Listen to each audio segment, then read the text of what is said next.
Top 5 restaurants in California. Number 5. Montlake Cut, Dallas.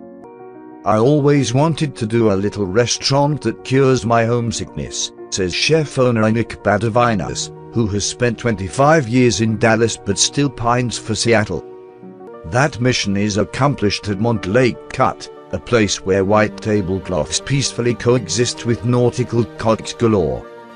The name of the restaurant refers to the waterway between Puget Sound and Lake Washington, and, appropriately, seafood is what's on the menu. Are you in the mood for something raw? There's a changing roster of oysters, ceviches, and crudos, one standout being the platter of gorgeous yellowtail complemented by a copper-toned ponzu or dashi broth. For something fried, but still light, there's the parmesan-crusted sole lavished with lemon and capers. Carnivorous types will be pleased by the grilled New York strip crowned with garlic butter. It feels welcoming here whatever you're in the mood to eat, and whether you're homesick or not. Opened December 16, 2015. El Monte Friday. D Monday Sat. 8220 Westchester Drive. Number 4. Signature, San Antonio. When chef owner Andrew Weissman closed La Rive in 2009, gourmands across Texas mourned. For 11 years the tiny place had been the most accomplished French restaurant in Texas, hailed by Gourmet and the New York Times. Then the economy dealt it a death blow. Weissman did other concepts, an upscale osteria and a fine fish house, and even opened a falafel joint and a quick food place in repurposed shipping containers. Now he's back with his most luxurious effort yet. The spectacular interior suggests a lodge in the south of France.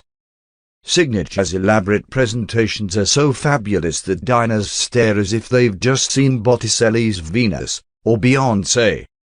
The restaurant was mere weeks old when I visited and still refining its menu, but sublime sauces, such as the wine and mushroom-rich reduction on the sweetbreads, were already superb. The initial offerings dazzle with the likes of butter-poached lobster and duck foie gras to con, and Weissman promises the best is yet to come. Please oh please oh please. Opened November 21, 2016. El Monday Sat. D 7 days. 16,401 La Cantiripki.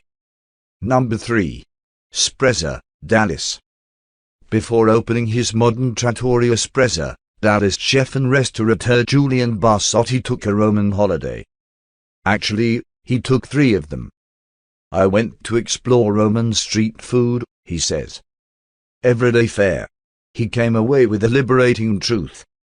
I realized I couldn't really replicate the food, because the basic ingredients are so different, but I could be true to its spirit. As a result, Sprezza's menu, under the direction of executive chef Ryan Ferguson, is rustic, spicy, and comforting. The house-made fire-dialect mozzarella retains the freshness of the milk it was a few hours earlier. Lamb meatballs, lightened with currants and pine nuts and sapped with a tzatziki-like yogurt sauce, have an Eastern Mediterranean accent. And while the pizza may not be made with real Italian flour, it's still Roman to the core, rectangular, crisp, and light on the cheese. Opened April 28, 2016. El Monte Friday. D Monday Sat. 4010 Maple Avenue. Number 2. Otoko, Austin.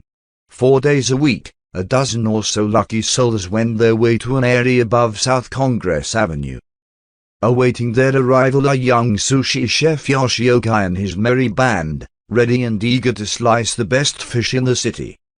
Nothing has been left to chance, not the intimate room with its stunning backlit black and white stripes, not the sense of drama, not the engaging music. Well, Queen's fat-bottomed girls might not be everybody's cup of green tea.